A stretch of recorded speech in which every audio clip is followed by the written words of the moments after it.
Hello, and we are live. I don't think Ken's screen has shown up yet, but in the meantime, welcome to the first episode, the real episode of the drawing table, where we are here to have conversations about all the ins and outs of art in a casual and chill environment. Are you there, Ken?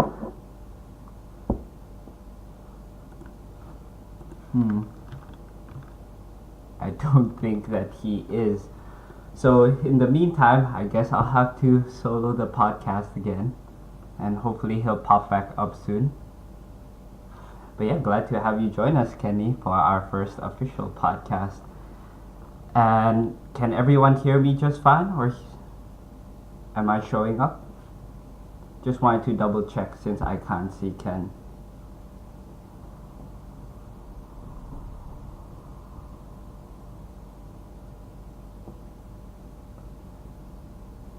Well, in any case, I don't think people can hear you, Ken. I'm actually on a Discord call with him now, and I can hear him, but I can't see him on the stream. Oh, there we go. Finally. Great. Yeah, looks like we had another mishap as well.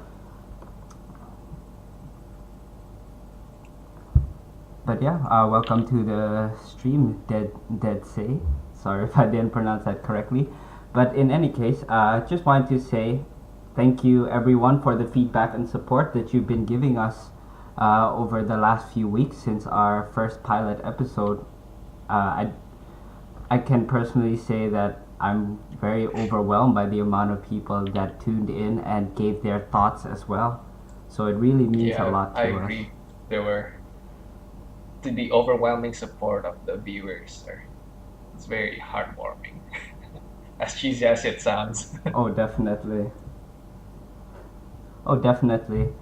But I'm really glad for the fact that it's the holidays now, and we're able to focus a little bit more energy on our podcast now.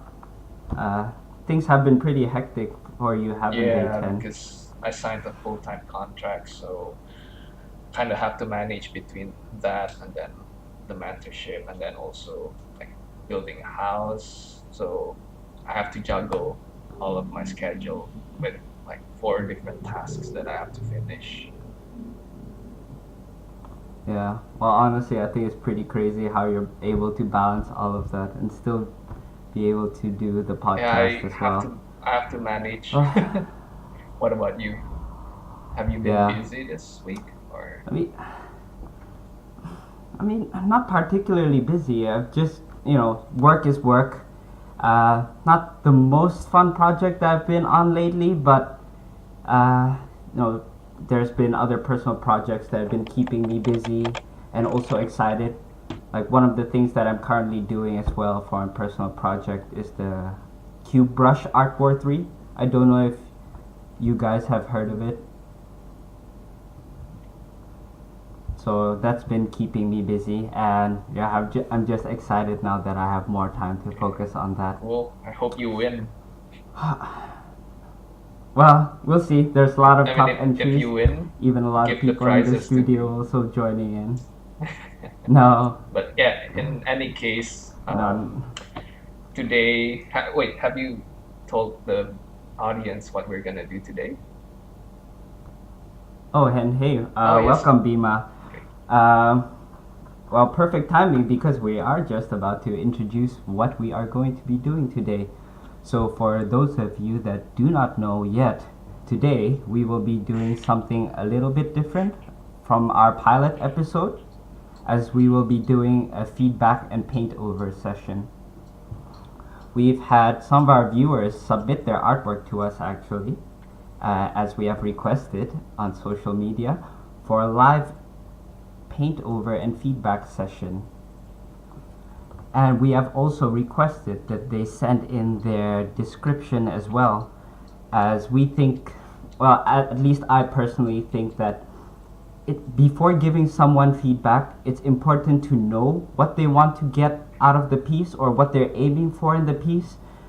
Because let's just say they are focusing on one idea or perhaps one aspect of the artwork, and we give something that is completely unrelated and perhaps even not very helpful towards the goals that they want to achieve. Yeah, definitely. I think, since Ryan's here, I think and since I'm doing the first paint over, I actually want to ask him questions about the image itself, since there's a brief description, but I want to ask which aspect of it that he struggles the most, so I could give my feedback better in a more focused way. How about we actually just read out what it is that Right. is Okay. the Okay. piece So about? this is the piece that Ryan sent in to us, and the backstory is the image is about this little girl who's trying to survive in an apocalyptic world where the sea level is getting higher and higher and the plants overgrow the city. It's very interesting. Right. Well, nice and simple Yeah, story, I I would like say. simple stories. It's great. Well, you are a simple person after all, I'm a simple Ken, man. so yes, with simple Exactly. needs. Well, in the meantime, while waiting for Ryan to respond, we can give our initial thoughts of the piece, well, based on the description that he has given as well. Um, So, what are your initial okay, thoughts, I Ken? think my first initial thought is that okay, so for the drawing table, I think we would like to give our honest feedback and not try to like sugarcoat a lot of stuff. So, in my honest opinion, this piece looks a bit unfinished, and I think it comes from a lot of aspects. For example, So, what? for example, the lighting, it doesn't feel like there's no focal point. Like if you zoom out, I just there's not one focal point that's immediately clear to the viewer. So that's one aspect that kind of makes this painting like the interest, in my opinion. What about you? I see. Well, for me, I think I'd like to talk about the narrative of the piece as well first. So, based on the description that Ryan has given, where the sea level is getting higher and higher and the plants have overgrown the city, I can definitely see that where a lot of the buildings have been submerged, and I can see the trees that are wrapping around the what do you call it? Water The water container tank, yeah. or water tank? Water tank, yes, up on the roof, and where I do get the sea level feeling, I'm not quite getting the overgrown. The thing is, if you look at reference images of plants that have overgrown a city, so if I type that up quickly, overgrown city, let's just say, I think, let me just pull this up quickly. Well, if you're talking about specific IPs, for example, The Last of Us, for example, is a great example of how they treated overgrown. Last of Us I think concept. I can start I mean, doing we can some pull draw that. overs and paint overs in the meantime. Yes, I think you can do that while I'm looking for the specific for an image to illustrate my point. So Ken will be handling the paint over while I field the questions in the chat and look up extra information. Alright, so let me just go back to the chat and see if there's anything new. Alright, well, yeah, thanks for dropping by, Kenny, and hope you have a Merry Christmas. Alright, so this is one of the images that I recall from seeing the Last of Us concept art. And as you can see, when we talk about overgrown, this is the kind of feeling that I would expect.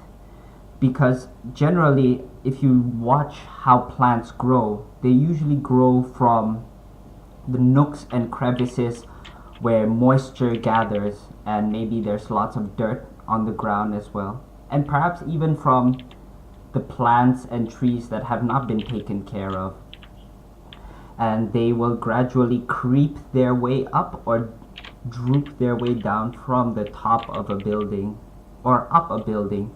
And whereas with Ryan's image, I think it just doesn't feel like there's too many plants that are crawling their way around the piece. It just seems to be very localized to that giant tree and a random root just drooping over Yeah, I the have to sign. agree.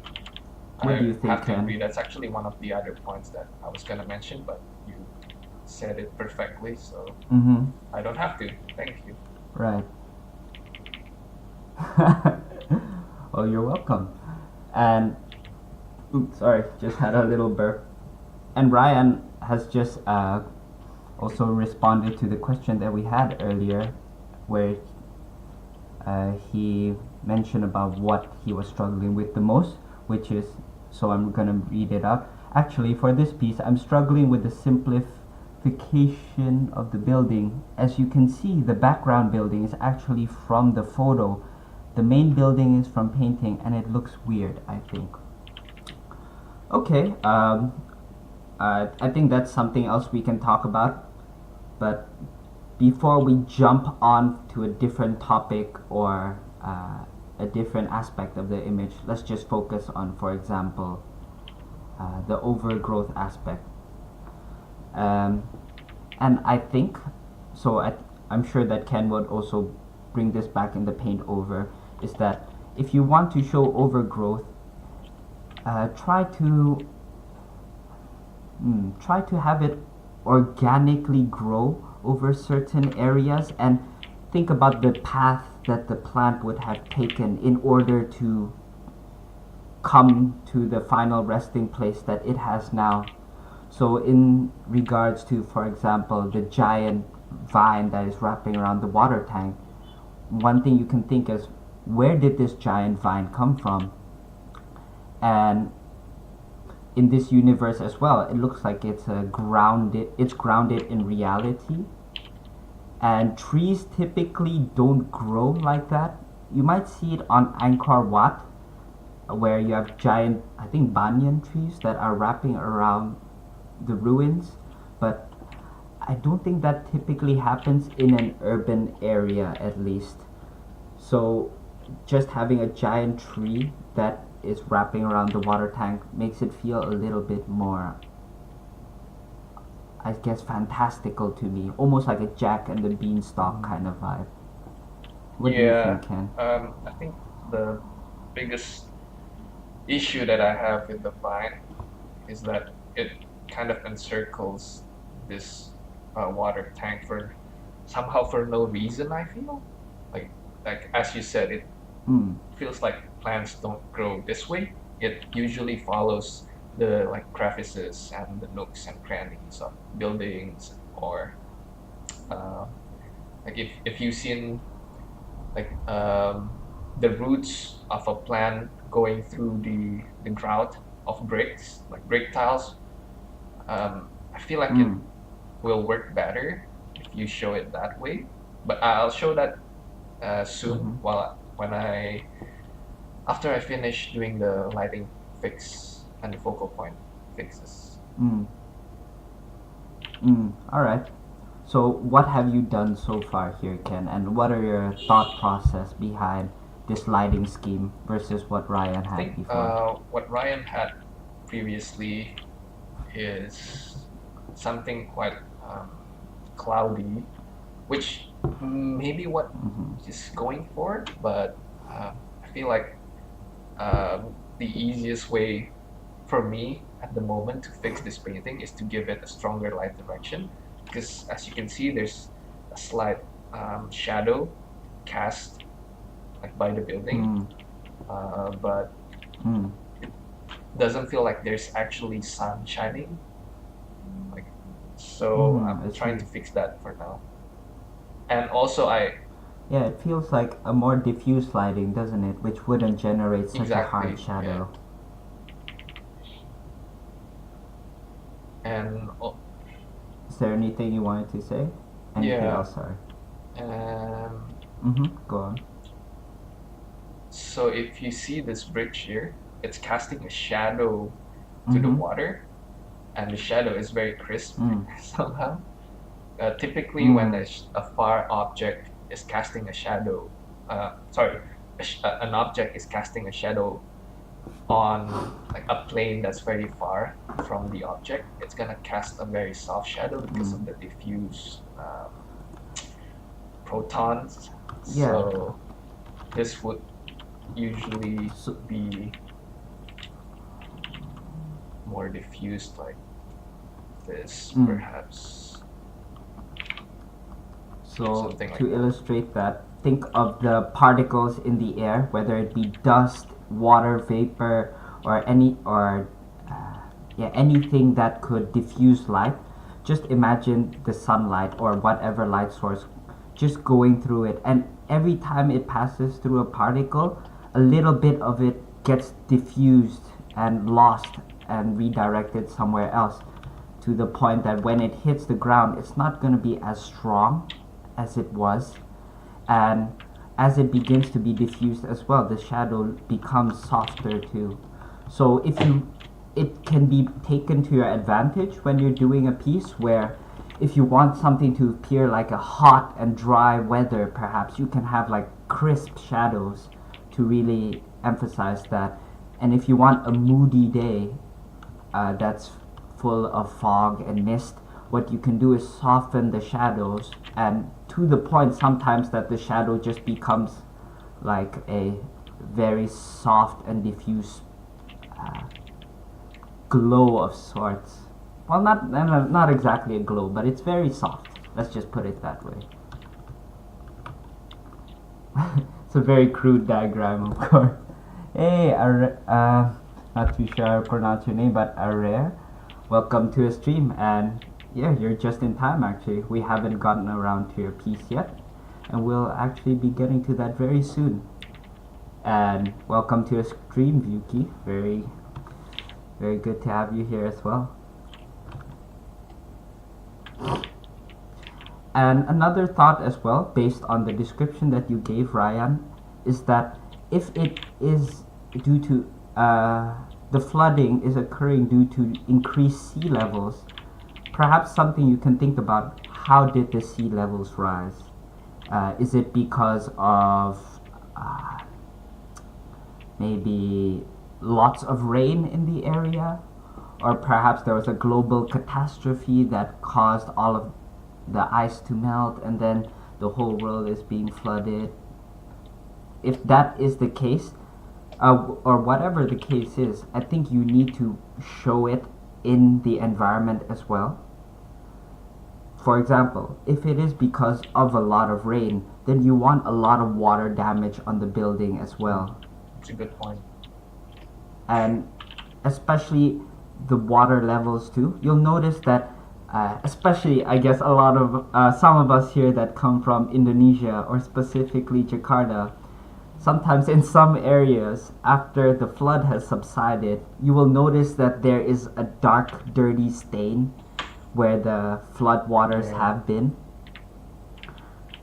because I guess the longer, or even having like tea in a cup, where if you leave it for a long time and then you drink it, you'll notice there's like a dark ring where your tea once was. And my thoughts is that, you know, if it's been there for a while, it will have more time to seep into the materials. So if you really want to enhance that storytelling of the piece, that it is a very wet and moist place, you can emphasize it by having a lot of water damage and maybe the bricks and the and rust on metal. Oh, I just checked Ryan's comment, and he's struggling with the simplification of the building. I think the Mm. not easiest, but one way to do it is think of the like what features of a building that's most recognizable. For Mm. example, if you want this type of building, and you're very right in saying that it looks weird because the background has like photo plates, but the foreground is very simplified. So you might want to think of an aspect of the building. So let's say this type of building, you can make a new layer and then do like a very simple rendition of the features of that building. So say something like this. So we got the windows. So you're just creating very simple Exactly. graphic shapes then, as opposed to highly dense Yeah. photos. Then I'm gonna turn this into smart object because I'm lazy. I wanna change things quickly.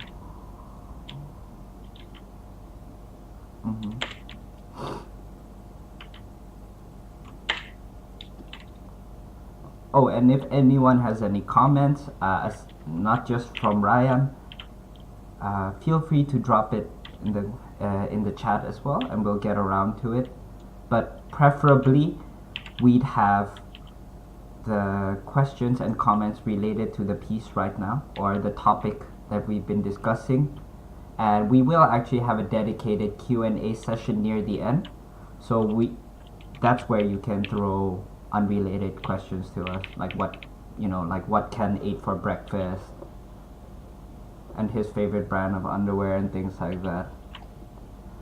See, now it looks simple, and then on top of that you can just add the damaged parts, for example, like broken windows and all that stuff. Just locking the layers to do things simply. Yeah, that's one way that you can hint at the reflections, maybe at the windows. It's just like broad value strokes. Let's do the roots now because we don't have much more time. What I was saying. Sorry. Actually, can you save this image on Dropbox? While you do the roots, I can take care of the water damage just to quickly show. And also another thought that I actually had when it comes to selling the post-apocalyptic feel. So if you just save, I'll open up a copy. It's being saved. Give it 1 minute. Right. Yeah, it's not gonna take too long. So since we have a few paint overs or submissions to get through, we'll be wrapping up on this one soon. Also, it's a good idea, but I'm not doing it right now because it will take time, is to find references of how roots might grow on like concrete and other objects, other materials. Because I feel like you didn't, somehow it feels like there's not a lot of reference usage in this painting. Because even, for example, this bridge, somehow the construction of it doesn't feel real. That's actually one thing I wanted to comment on when it comes to selling a post-apocalyptic feel. To get boards that are that even and pristine would take a lot of craftsmanship, or at the very least you have to have had a lot of luck. And more importantly, it's just not the most entertaining asset to have, let's just say, in a movie or a game. And about the roots, it would be cool to see it like on this space here where there's nothing, to add bits of roots coming out, just to show that the plants are growing rapidly and wildly. But of course you should look at references, maybe look at like mangroves because they have roots growing out of the water, so it would be a good idea to look at how they actually grow.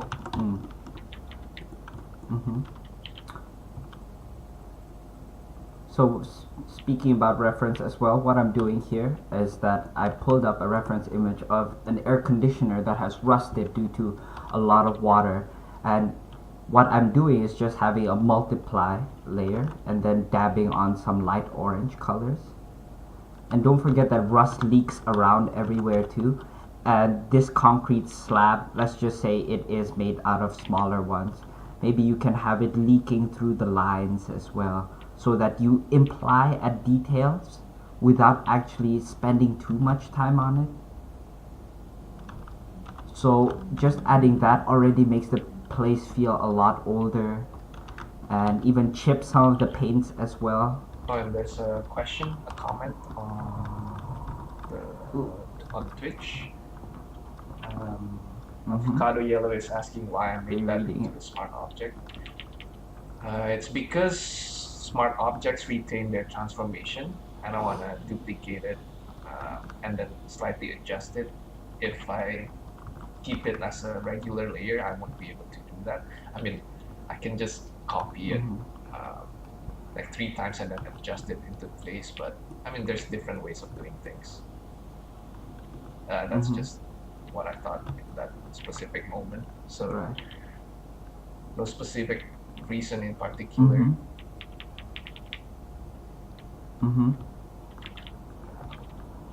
So I'm also adding some damage in terms of maybe concrete damage, because water can erode stone and rocks very quickly, or at least over a prolonged period of time. And maybe to increase that feel of post-apocalypticness, you can just have some edges chipped away. Maybe in people's panic, they've also knocked things over as well. And maybe up here as well, you can add in a refuge, like a camp where they sought refuge, you know. So if you want to really push that post-apocalyptic feel, Ryan, this is one thing you can do. And maybe this is where the girl lives actually. That could make a really interesting like focal point of the image. And maybe there's clotheslines as well on the sides. And I'm also purposefully going out of the silhouette of the building so that when we look at it from afar, there's tiny details that are drawing the eye in, which I think is making your focal point in a way look a little bit less interesting. It's because you don't have small. You have large here with the tree, but you're not having enough small details to keep the viewer there. The big details draw a viewer in, and then the small details keep them in there. So even behind the board as well, a billboard usually has like metal struts or like metal supports as well on the back. And this is where I think research would really come in handy to just create these small nuggets for the viewer's imagination to latch onto. And if we're feeling a little bit, you know, nationalistic, we can add in some pop me here as well. Poop me, or maybe botol aqua, you know. Ya gitulah. Just something to spice it up, you know. Yeah, I think that's actually enough from my paintover. I hope that helps. Do you have anything more to add?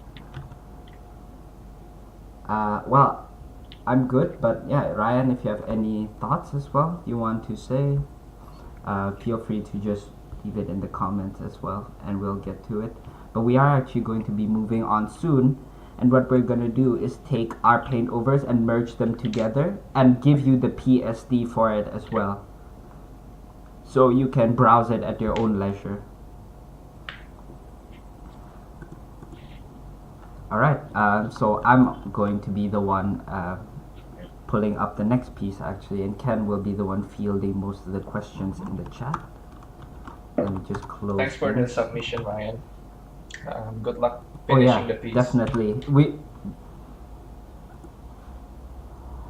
It definitely has a lot of potential. I think you have a solid foundation for the piece. I really do think so. It's just adding a few more storytelling elements.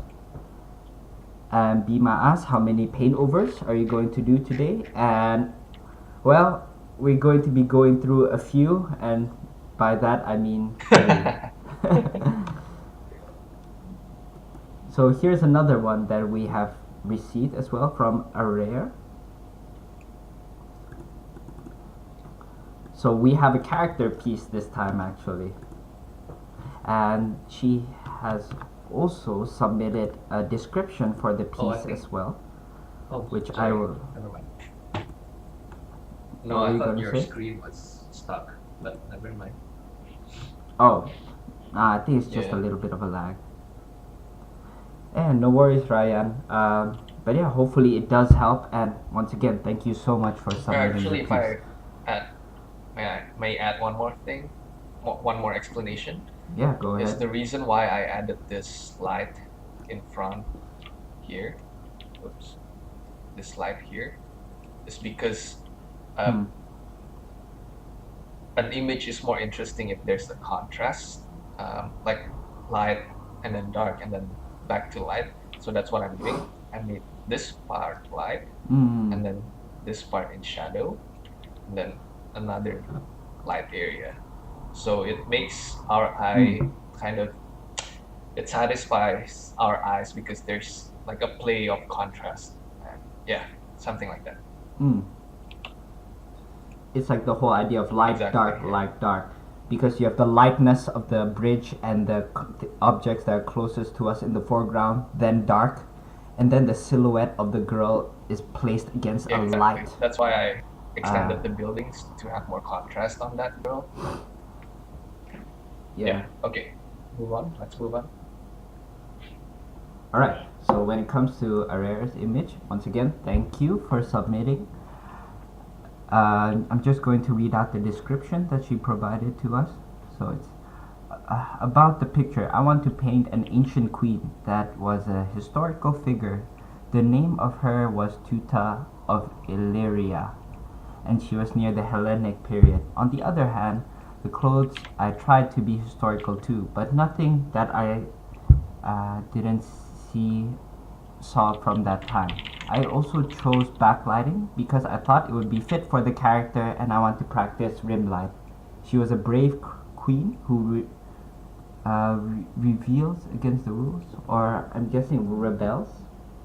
So, based on the description, I do think that you are capturing that area. Is that she looks like a strong woman and that she is one not to follow the rules. And I think it can be seen by her almost defiant pose with her head held up high and her hand placed on her side, and with a overall just a big silhouette, I guess, with the cloth that is draping from her side, and also not to mention the expression. And in this case of the piece, you seem to be want to make it more historically accurate as well. If you can help me out, Ken, can you look up Hellenic period and Tuta of Illyria? I'll actually copy and paste to you on the Discord chat. Have the description. Oh, okay, great. Would you mind doing a little bit of Yeah. research on that?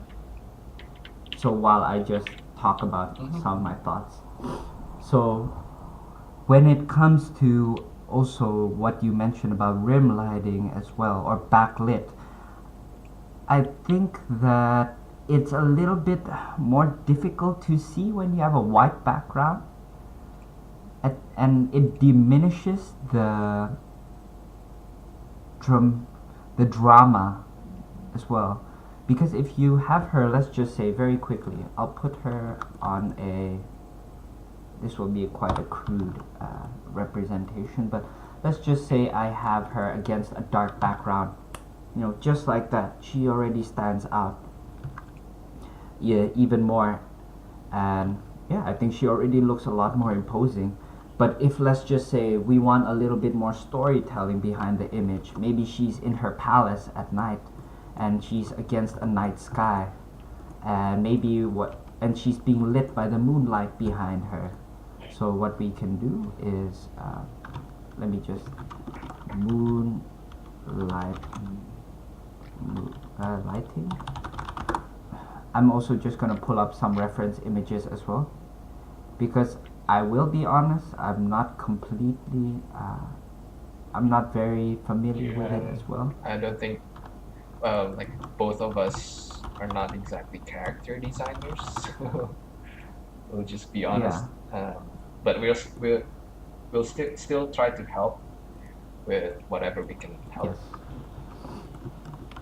Definitely. So this is a reference image that I found. I've just decided to look up nocturne paintings, and let's just say I was to follow a similar color scheme to this. Oh, and so in regards also to what Ken said, we're gonna do our best to just comment about just the basic, some fundamentals, and also some more of the mood related stuff, but not necessarily just from the standpoint of anatomy, for example. So, for example, even just having her in a, I guess, a night sky for already sells a certain story behind her as well. It's not that she's just, standing in a studio lit room. Maybe she's standing out in the garden of her palace and you see rows of trees behind her. I think the hardest part of doing something historical is making sure that you have the right references, and it's really tough to do it Oh, yes, in a definitely. short amount of time because with historical pieces, especially, it's definitely Mm. important to spend a lot of time finding references, Oh, images. definitely. One can even say that's like half Yeah, of the or battle. most of the battle actually. Yeah, I would say so. So And one thing I'm deciding to do is still to punch up the lighting a little bit more. And maybe she's being lit from the front by a candle, can or torch, or like flames from a brazier. Ooh, that's a little bit too much. So I'm gonna try with a soft light first, just to give it a little bit more temperature, a little bit of warmth to stand out against the cooler and maybe it background. might also help if you can tell us what you're struggling with in this piece in particular. Mm. Oh yes, for sure. I'm also going to find reference image for how a face would look like being lit by candlelight, or at least by a flame. And once again, I think this goes for all of us, regardless of whatever level we are at, is the importance of having reference. That cannot be emphasized Yeah. enough, I think. A lot of our problems, I think, can be solved when we just, look at reference. So let's just say from this is one thing I pulled from my Pinterest. So one thing we can do is yeah, bring back some of the temperature, as you can see from the image. So I'm using a soft light layer first just to bring it back, and you'll notice that even some of the areas go a little bit darker too.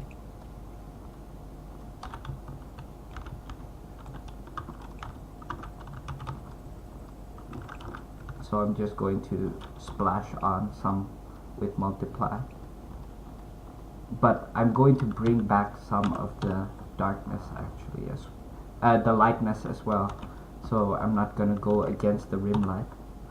And the reason, while this may deviate a little bit maybe from what you were initially anticipating when it comes to lighting a rare, but I think if you are doing a rim light situation, you can always do it in a studio lighting, but on the assumption that you want a little bit more storytelling, perhaps to emphasize her queenliness as well, you can always consider these uh, things as well. Just maybe having a justification for the rim lighting.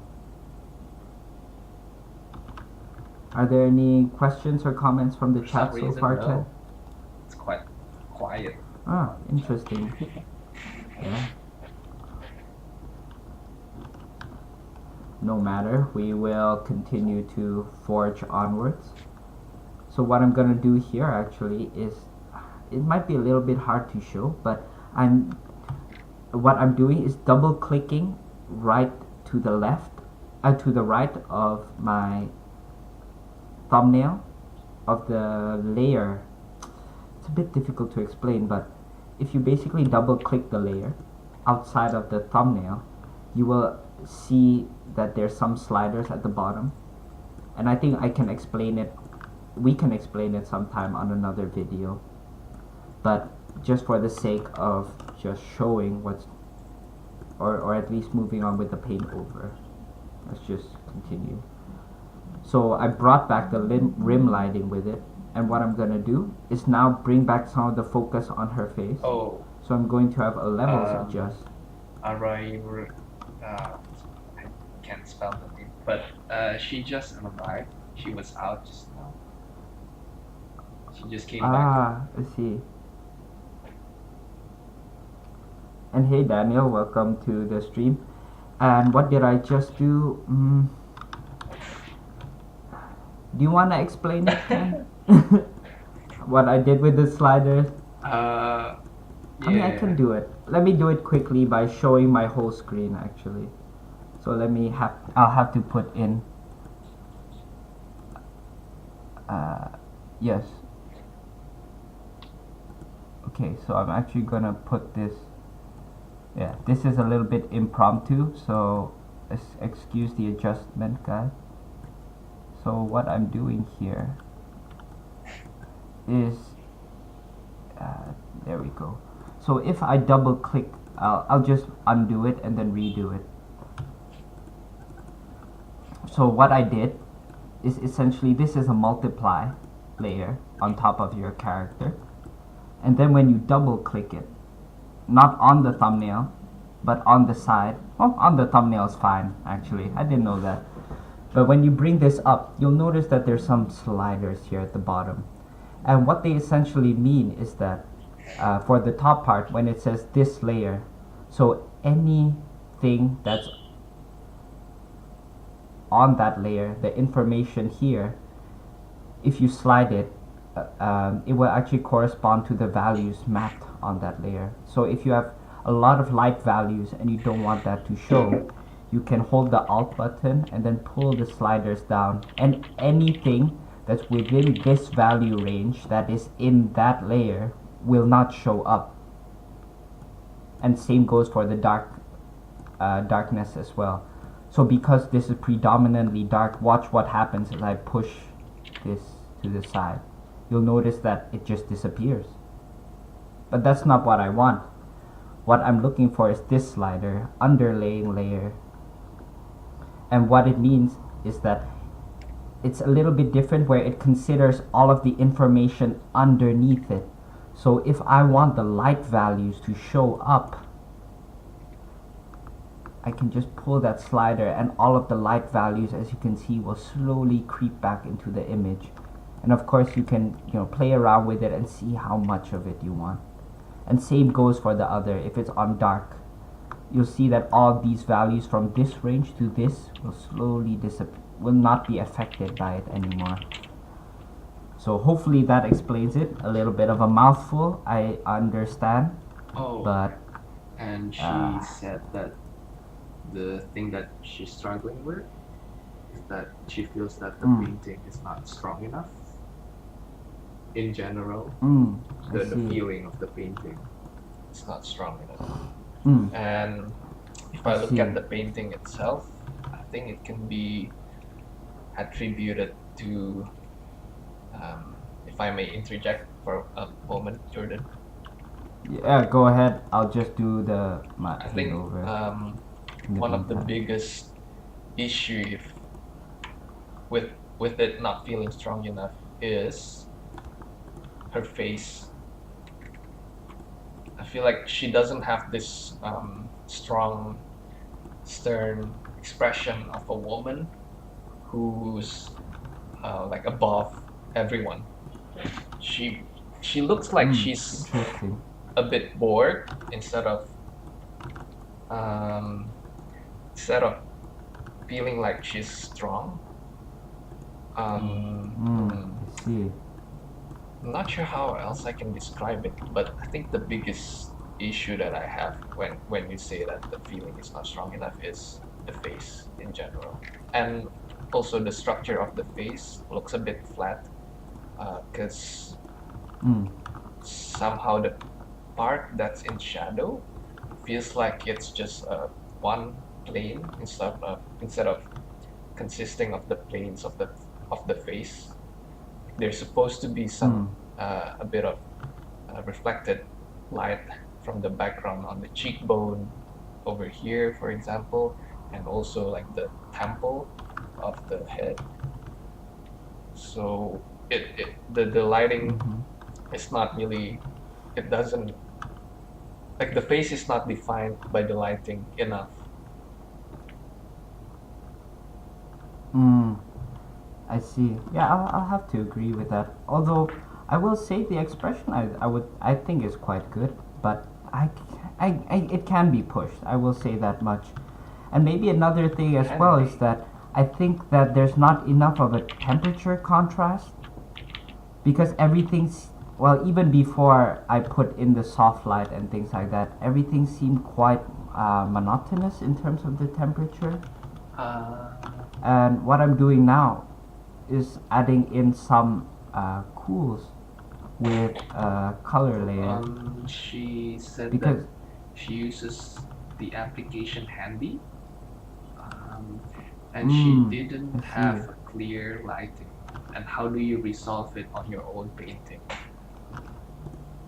I think, I would still sorry, say, yeah, I think go on, Ken. the most important thing that you can do to resolve this kind of issue is to have a reference. It sounds boring to Yeah. say, but it's very important to have a reference of the mood and the type Mm. of lighting that you want to achieve. I think I have Mm-hmm. some examples. Yeah. And I'll be honest as well. Like even with doing this, I'm doing. I have some reference images, but if I was doing this piece myself, I would really take the time to find the perfect reference, like a few hours even. And I think it would really make the difference when you have a target image of an artist that you really admire and see Yeah, how they do it, for example. Handy Android. Oh, that's cool. So the application is able to So illuminate, now, um, like have a model head. I see. That Yeah, is that's good. good Yeah, actually. It's not a bad thing at all to use something like that. I can't find it. I'm sorry. Mm. Like one thing, it's fine. I'm trying to just illuminate it a bit from the bottom as well, just to emphasize that feeling of, maybe of power. And this kind of paint over takes a bit of time, and anything that is a bit closer, I'm illuminating a bit more. Yeah, it does take a bit of time for this. Ah, interesting. This is a cool app. Okay, I'll have to check it out sometime. And I'm also adding some light from the sky as well, that's illuminating the darker part.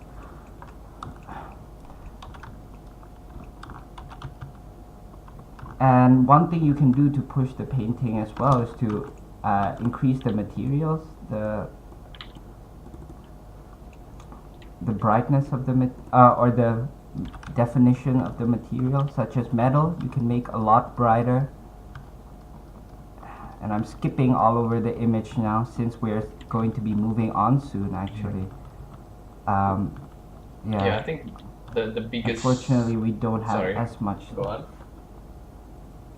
I was just gonna say, unfortunately, we don't have the Yeah. most time to go through all of the images until a finished level. But no, hopefully this does give some Yeah. direction of sorts. So I'm also darkening the edges as well. Yeah, and about the expression, I would spend some time to find the right expression on Google or Pinterest and just use that Mm, to push the idea. mm. Yeah. And yeah, I'm also gonna be completely honest. I'm struggling right now, and I don't think that this is also achieving the vision that I had for this piece when I first saw it. And I think it's a little bit too dark even. So yeah, I think it. Hopefully, this also emphasizes the importance of finding a reference. And yeah, I think this one was a trickier one even for me, as I typically don't paint characters and in this lighting. But I would say, to sum it up, uh, just try to get contrast, so with color temperature, and then fine ref to address the problems that you have, and also yeah, I guess think of storytelling if you want to push Yeah, something. James Gurney is great. Oh, he's fantastic. Yeah, that would actually been really great to look at it, because he does have some images that are similar to that lighting. So yeah, But yeah, I actually yeah, found this a one. good preference for the face. I would just see and observe and analyze like what makes this face look strong or stern, Mm, and then try to implement that on your piece. Sorry if it mm, sounds vague and probably doesn't really help much. yeah. Well, in any case, Ah, the astronaut piece. Yeah, that's really good image from him. But yeah, as you can see, mhm. actually, let me open up this one. Hold on. Yeah, as you can see on the James Gurney piece, the face, you can see the different planes Mm, on the face because he knows the anatomy of the face really well. But if yeah. I compare it, it just feels like there's a lot of missing details, especially on the upper part of the head or the face. Like it just feels Mhm. flat.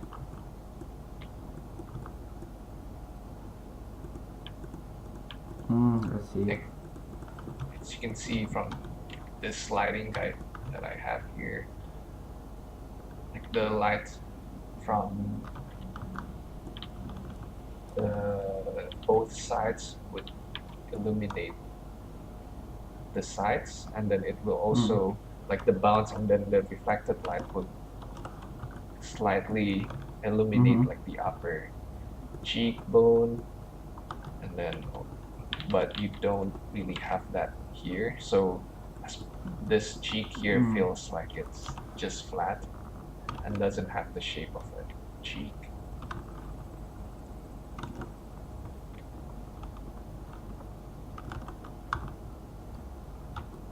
yeah. Well, in any case, I think that is also a lesson for me to look for more reference images. But yeah, hopefully, there's something that you got out of it, even if it is just the sliders in Photoshop to control those values. And we will send over a link to the PSD if you're also interested, Area. But I think we should also move Yeah. on to the next image as well. All right. Got to hear that then. Yeah, so Yeah. let's move Thanks on to for the next submitting the image. image. If you. Sorry that we Yes, thank you. maybe we couldn't help much in terms of pushing it in the direction that we want, but hopefully there's still some points that you could take from it. Mm, yes. In any case, we're on to the last paintover of this episode, Mm-hmm. and this. So we're going to be doing one more, and then we're going to be moving on to Q&A. So okay, so this one is from Dima. Thank you for sending us this image. This painting is it's basically a tomb for a giant. I want a bright mood, but this one turns out bad. I'll be attaching the lighting reference too. So let's look at the lighting references. Mm-hmm. Okay, cool. Hey Tunzana, Machi. Okay. Yes. I see. Have you read out the Yeah, narrative yeah. for the piece? Tomb of It Giants, says right? it's basically a Alright, tomb for a oh, giant. sorry. I want a bright mood, but this one turns out bad. I'll be attaching the lighting reference. Mm-hmm. Okay, maybe we can start with your thoughts on it, Jourdan. Like what makes this piece not, Well, yeah, my thought. I mean, it would be interesting to hear your thoughts. Like Sure. what would make this piece You know what? Let me not also. as successful? Hmm. You know what? Let me also pull up the image on my screen so I can have a closer look. So once again, it's Tomb for a Giant. I want to brighten mood, but this one turns out bad. All right. While you are asking for the lighting, I think what's more important than that is actually the storytelling. So we could analyze that first. And from an initial glance, I think it's a really cool piece because it shows a lot of, I think, research that Yeah. has been done. I think I'm not exactly sure if it's the same thing, but I recall hearing that there's some culture where they put the bodies of the people inside the small holes here or on the side of a cliff or rock formation, and that's where they put it away. So I'm getting that tribal and I think also that's in that. something I related to think that's in burial. Kalimantan where they put like dolls inside of cliff faces. Right. And they bring it out to Yeah, dance something with like it, that. I think. Well, not dance with it, but to for That's. ceremonial purposes. So I don't know. I don't know. But in any case, I think for this piece, it communicates that already. But the thing is, I'm not exactly seeing that it is a giant on the inside because I think for one thing, it is difficult. This could be one of those images where it's like a two-part piece where you have this initial establishing shot and then you have a piece where you're showing the interior. But at the same time, I think there are still some workarounds. And for example, if you want to further push the feeling that maybe it is a tomb of a giant, maybe instead of just having these figures on the side standing with their hands by their side, you could have it crossing their body. So while it might not be the same culture and a bit more Egyptian, we want to try and invoke something that is a bit more familiar to us. And then maybe we have the the faces of the figures with their eyes slightly closed. And if you repeat that throughout the whole image, it could hammer it into the viewer's head that, oh, it's something buried inside. So that's one thing that you can hint without being so obvious. But on another part, now that I zoom in closely, I can see that there is a body of something and that there is hands. And this is where I think the question of lighting can come into play, where I will now actually punch up the lighting of the piece. Overall, if this is a daytime scene and we are able to see what's in the shadows, it means that in terms of exposure, we're allowing a lot more light in so that a lot of the values out in the light are going to be more blown out actually. So I'm going to decrease the mid values to be a bit lighter too. And then I'm going to bring back the sliders to reduce the darkest value, the effect on the darkest values. And you'll already notice that the piece feels more Oh, sunny, and especially from a he just values he just point came of back view. from the bathroom. Oh, no worries. Welcome back, Bima. You haven't missed too much, and you can always watch the Yeah. recordings again later on. But like I was saying, I'm just punching up the lighting to really bring back the feeling of a sunny day. And when things are in shadow, don't and assuming that this is outdoors, there's going to be a lot of fill Yeah. light as well from the sky. So you're gonna want to bring back I some think that's contrast. the biggest issue I Oop. have with this painting. I mean, in terms of what he's struggling with, because he wants to achieve this. Yes. Whoops. He wants to achieve this kind of feeling and atmosphere, Mm. and I Mm. think the thing that's making this piece feels like kind of muddy or doesn't have the same atmosphere Mm-hmm. is the lack of bounce light and how do I say it? The lack of atmosphere itself from the piece. Yes. Because Mm-hmm.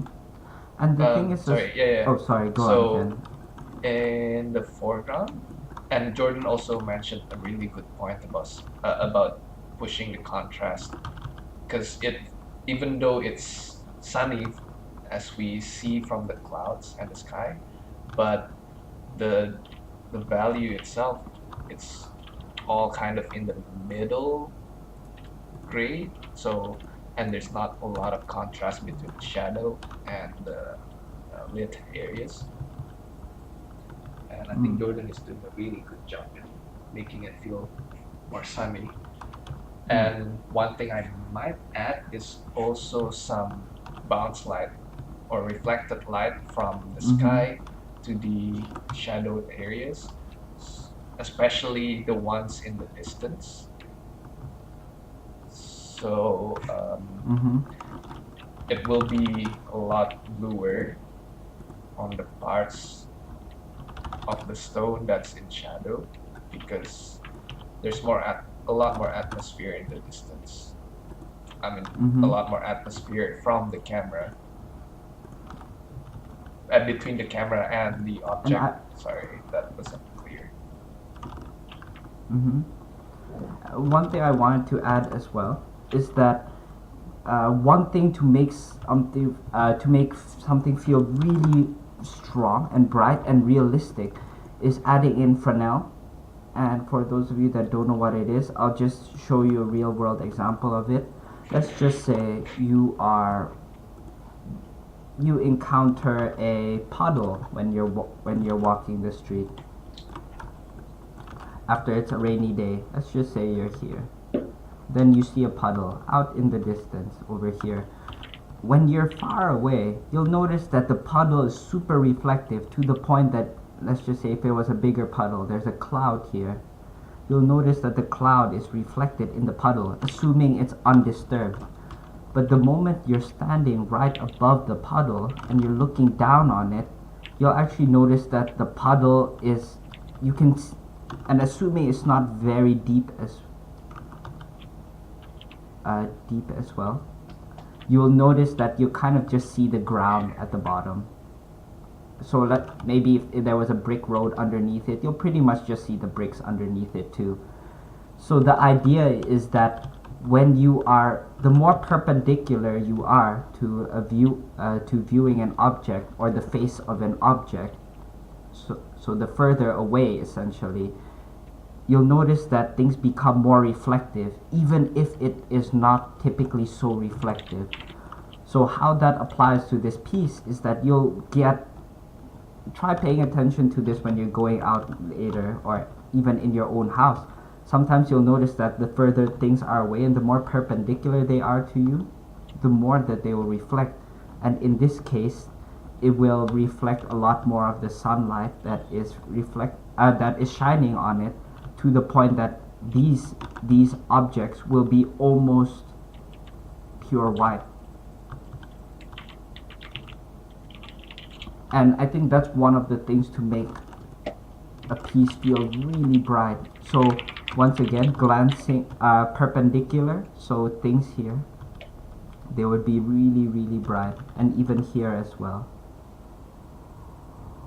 So what I'm gonna do is create a new layer, push up the contrast with levels, and then we erase the shadows back in. And I'm going to also do the same, especially for the plants. So that's one way you can bring the feeling of brightness back into the image. And if we are to look at Mache's image as well, don't forget that there's atmosphere in the air. And if you want a concept art mood as well, you can really push that and exaggerate it. And I'm even going to darken the shadows as well because of exposure too, because the amount of light that you'll notice that even here with the holes in the wall, you have it much darker than it is here, which seems to be more mid value. So I'm gonna bring that back in. And even here as well. How do you make sure a black Oh, or a very dark object is perceived as dark, even if it's in a bright light? I would say, well, are you talking about a local color, talking about local Lima, color. or If a dark object is in a very bright light, how do you show it through a painting? I guess that's the question. do you want to answer that one, Ken? Since I've been rambling on a bit. I hesitate to make big contrast on rocks because I'm afraid it becomes a white or gray rocks. I see. So he wants the rocks to be actually dark. I see.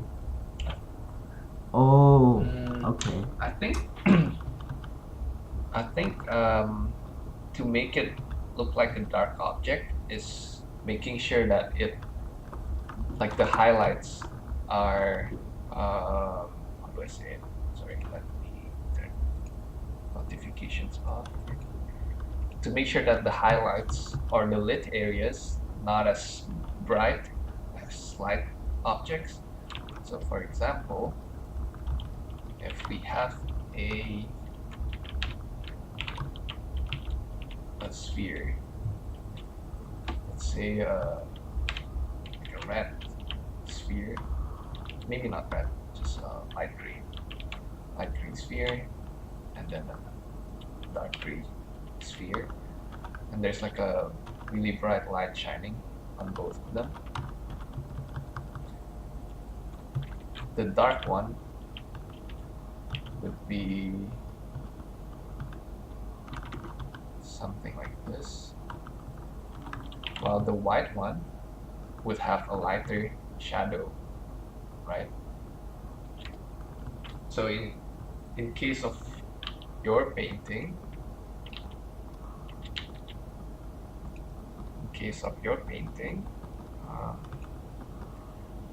the reason why it looks like a light stone is because the overall value is light.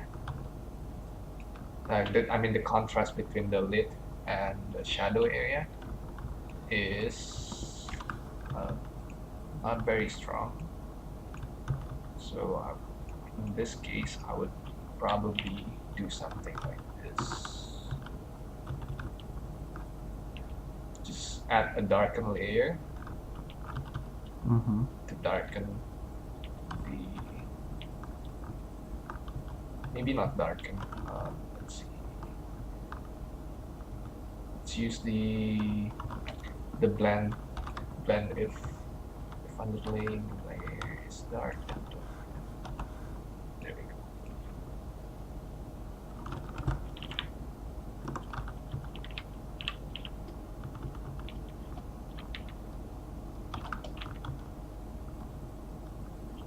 And then, since it's a dark object, the shadows will also be darker.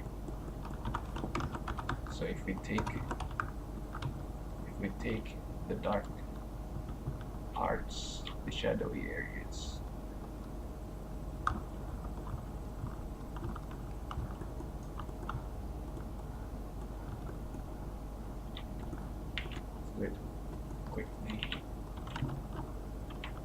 make it also darker.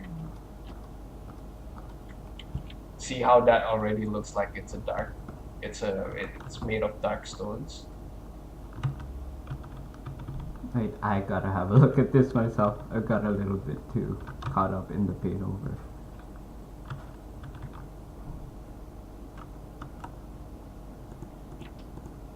Mm-hmm.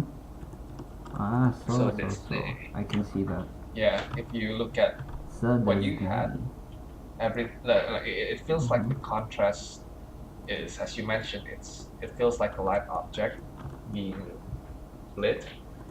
But if it's a dark object, then maybe the best way of thinking about it is setting up the local color first, and then setting up the shadows after you set up the local color, so you know how the object is, what the correct value for the object is, and then add the lighting, and then not lighting, and then add the atmosphere later. I agree.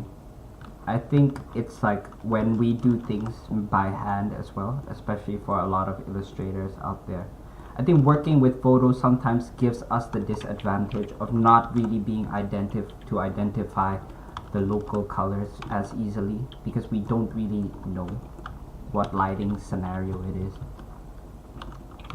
But yeah, if you could at least reverse engineer that first in a way, I think that would really help actually. So is that I think I agree with Ken as well, is that yeah, it's just important to establish the local colors first before you go into adding the shadows.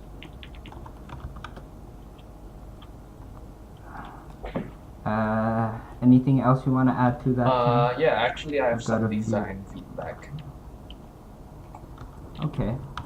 Yeah. Go ahead. So I think we've talked about this before, like out of the stream. But I feel like the stones are too big compared to the humans. It doesn't feel like the humans would be able to lift it. If I compare the rocks to the size of Stonehenge rocks, they feel kind of weird because they're able to stack two stones vertically, and it just feels a bit impossible. So if you want the stones to stack vertically, maybe reduce the size, the scale of each stone piece, so it feels more doable. The Stonehenge works. I mean, it does work because I feel like the top part is horizontal, so they don't have to try to balance the heavy rock, like the scale of the rock. See, if I, for example, if I take this, that feels like it's too impossible to work. I see. So yeah, I would probably reduce the scales just a little bit, so it feels more feasible for these people to bring it up. I think that's to build the tomb. I think that's a very good call. I did not think of that as well. Hello, Minano Aidorito. Hello.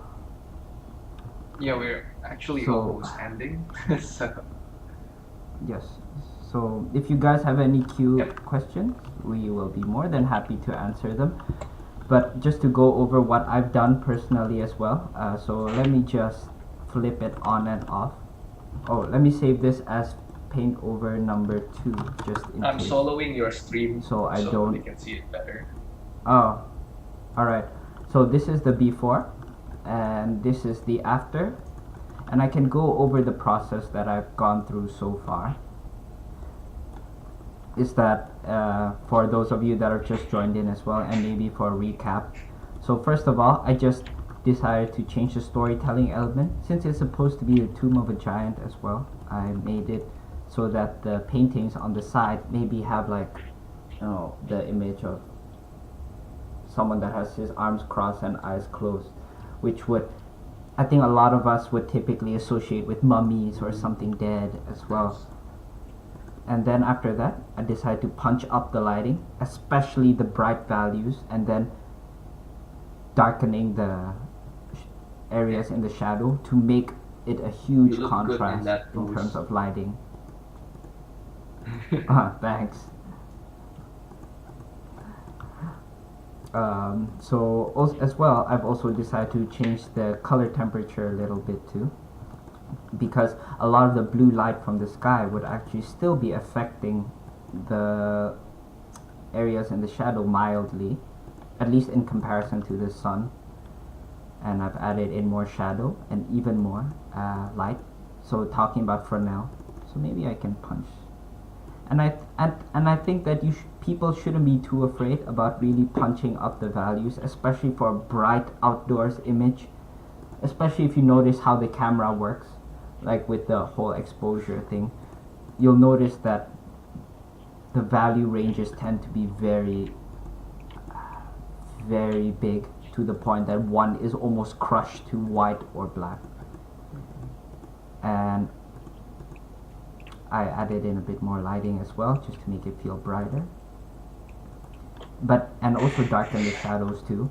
The thing is with the structures here, they're light on gray, which yes, it doesn't have to stand out too much, but I think it's to the point that it's become unreadable.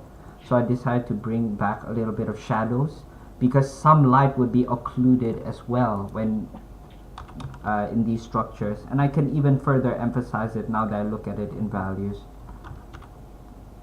where the interior structures would not be getting as much light and therefore become darker. Yeah. Is there anything else that you want to add? I think we should wrap this up really soon. Oh right, sure. Okay, a few more points. So with the lighting as well, going through the structures, they would create this interesting light pattern which would kind of lead the eye into the more interesting area here. And also, as a quick note, which I forgot about here, really take the time to define the subtle lighting that you would get within the tomb, and have some cool light in the areas that are not lit by the sunlight, so people can see, oh, that's the arms crossed that I've been seeing on the statues all this time. It all makes sense now. Something like that. And then really punch it up here. Once again, the difference in light intensity is massive when you're talking about diffuse lighting from the sky versus direct lighting. And then you can add in dust particles as well to add tiny details to attract the eye. Or maybe even some decorations or offerings on the side here as well. I'll go through this really quickly. And so maybe it seems like it's a ceremony for them to lay some offerings, add some color contrast, maybe with some colored plants. And I also thought about the storytelling element. Maybe they are bringing in the offerings as well here. So they have the plants here and then the flowers, that they can make the connection. Oh, this is where they're bringing it to. And then I also added in some lens bloom, I think that's what you call light bloom, to make it feel a little bit more photographic, a little bit of a color look up adjust with it set to drop blues. And then I also made the overgrowth feel a bit more natural, because just the fact that most of them don't really seem to crawl up and creep up makes it feels very unnatural. And it also breaks the straightness of the ground that you have and making it feel more organic. Yeah. It's really nice paintover. Good job. Thanks, man. Cool. Yeah. Sorry. Do you have anything else to add? No, that's it. I don't want to ramble on too much longer, and we should get to the Q&A actually. Thanks for submitting, Bima, and you're welcome. Yes, we really appreciate it, dude. Cool. Yeah. So Before and after. we have There we 10 go. minutes of Q&A. Yes. So if anyone wants to ask us anything, feel free to do so now. So what should we do in the meantime? in the Yeah. meantime. Well, and While waiting. ramble on more about the feedback. And no worries, Bima. Have you saved the PSD? Oh yeah, I have actually. I saved it as a different one, so. Or I mean, I guess I can still like kind of noodle on this while we talk about something else. I just want to add in some more atmosphere to emphasize the depth as well, which I haven't done. Your favorite clothing brand? Bima is asking that Ah, question. I'm like, well, I don't have a particular favorite. I'll be honest. I don't go out clothes shopping too much. But I will say Uniqlo has been really great, especially with their You're heat tech you're wear copying me, that they man. have. Dude, it's like essential when you're living in I weather love like this. It's been so I cold see. lately. I love Uniqlo. They're cheap Yeah. and they have really good quality for the price. Well, cheap is debatable, but for the quality you're paying, yes, I would say it's a Sure, good cheap is price. debatable. I mean, you can always get something Yeah. cheaper from Tanabang. Yeah.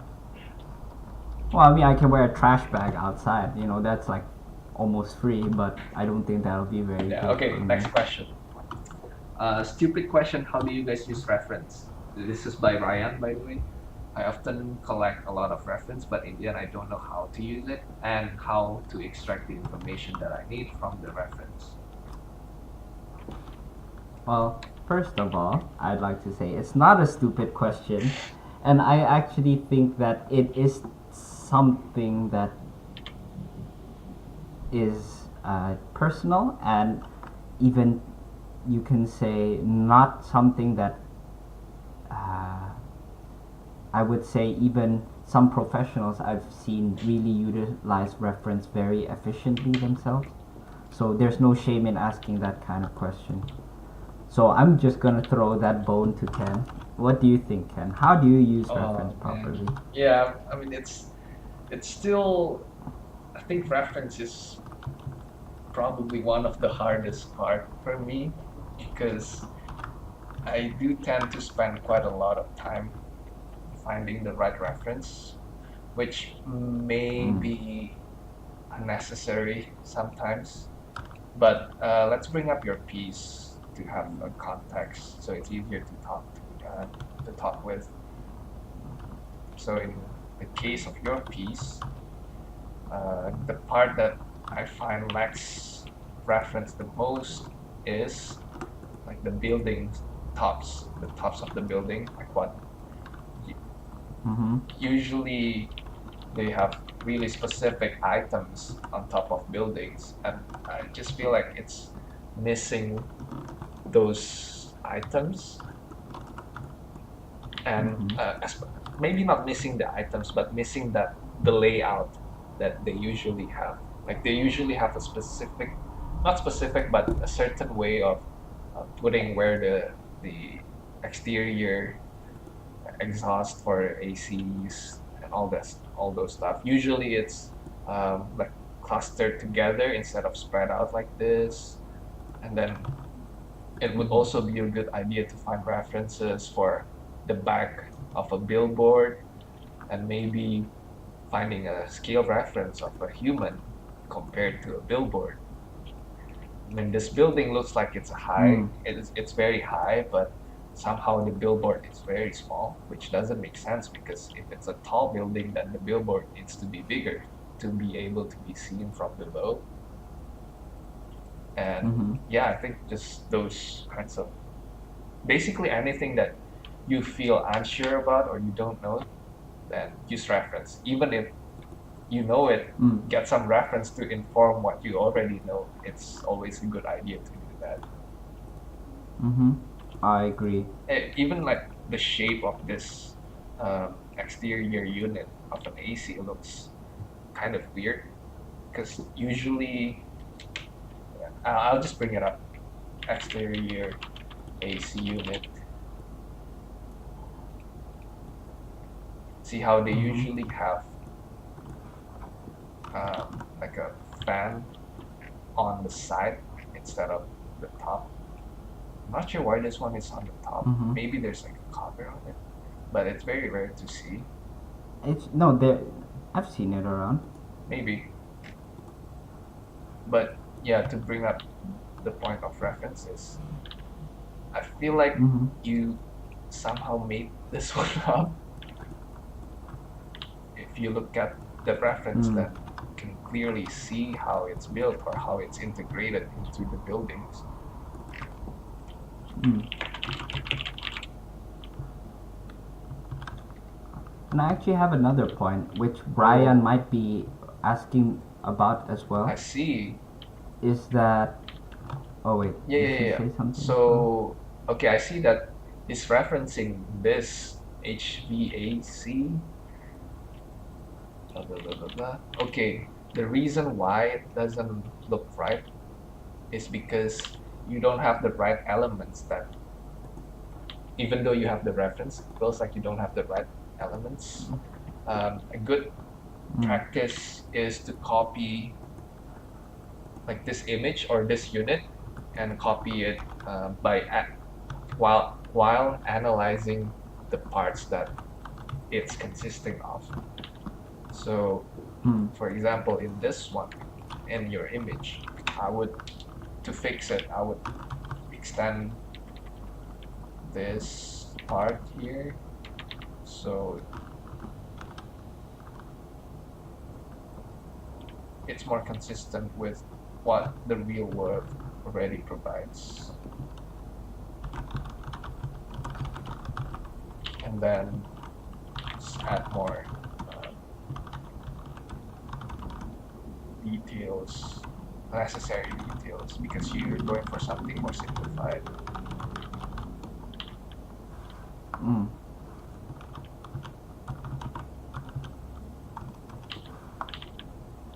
Mhm. And I think just to also answer another side of that question, which is how to use reference images, I think outside of things that are more uh, designed already or literal, I think the idea is that if you're creating something that doesn't exist, try to look for as many things as you can. That I think this will lead to a long question, and we can definitely cover Or this you, on a yeah, future you can podcast. cover it.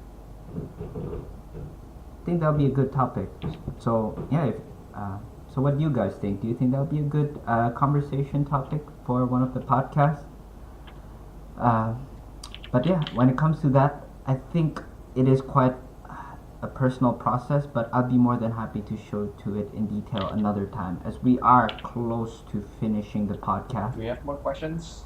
And yes, a rare asked what kind of programs, 3D programs we use, and any tool to improve accuracy and fast. You have answered her. For me, I Yes. use Blender, and I Mhm. think to improve accuracy and to make yourself faster, it's just mileage. Meaning that you just have Mhm. to use it repeatedly, so you know the shortcuts, the keyboard shortcuts, and the efficient way of navigating through the program. Because without the mileage Mhm. and without real world usage, you probably won't really know how you can use it. Mhm. Yeah. Yes, that's the thing. It's like it's a shortcut, but it can become a crutch if you don't know how to do it yourself. Shortcuts are designed to get you there faster than you normally would. But if you wouldn't even normally get to a place at all without without any of those tools or shortcut, it means that it probably isn't the right time for you to rely on it yet, or at least not exclusively. And this is one of the examples where I use a simple 3D block out to come up with something like this. And this is only because I would be able to do this by hand if I could, or if I needed to. And to answer one more question that we've seen as well in the chat, no, Ken has already answered it. Okay. I think that's. But yeah, thanks for answering as well, Vyuki.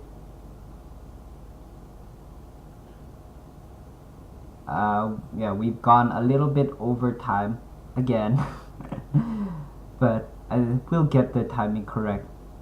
And if you guys think that this is actually just the right amount of time, like 1.5 hours for a podcast, then great. If you would like it to be shorter as well, do let us know, and we'll do our best to ramble less. And I think Ken disconnected as well, because I can't see your video. Or maybe you just turned off your Photoshop. Yeah, sure, Rare. I mean, you can always message us, if you need anything. We'll do our best to help you out, of course, if we have the time.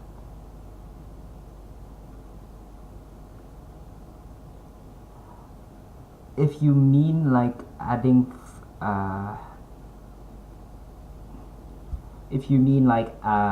adding each other in Facebook, we can just still keep it to messages, or you can message us on the drawing table as well. We'll do our best to respond to you, or email us as well, and we'll also try to get to it when we have the time. Oh, thank you so much, Ryan, for attending the podcast, and we love you too. We really do appreciate the fact that you actually shared your image with us to do a paint over. And Ken's disconnected, so I think I'm going to have to do the closing by myself. We'll be doing another stream soon. Oh, there we go, Ken's back. But we hope to be able to do a stream sometime again soon, right, Ken? Hello? Alright, Ken's still not there. So we're going to be doing another podcast soon, and thank you so much, guys, for attending this one. And to respond quickly to Arare's question as well, or request, we're more than happy to have you message us on the drawing table, and we'll do our best to give you feedback when we have the time. And we do appreciate that you have sent in your image as well for the feedback session that we've had today. Okay. Welcome back, Ken. Yes. Go on. Well, I just wanted to say to the viewers today, thank you so much for joining us today at the drawing table, and we hope to be seeing you again on the next podcast, and we'll be more than happy as well to hear what you guys think as well, and if you would like to see more feedback episodes like this in the future. But I think for our next episode, we should probably continue our sketch from the the pilot episode. Yes, definitely. Yeah. Okay.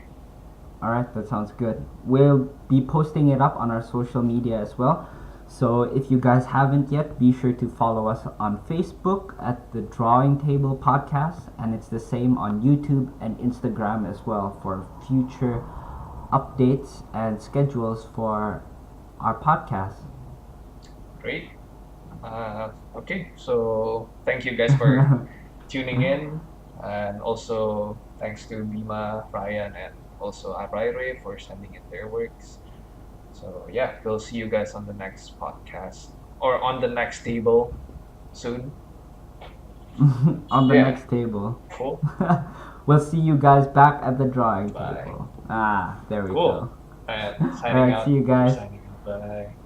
Oh, and of course, for those of you that celebrate Christmas, we hope that you have a very merry one. In either case, we also hope that you have a great holidays regardless, and we'll see you at the next podcast. Bye. See you guys. Take care.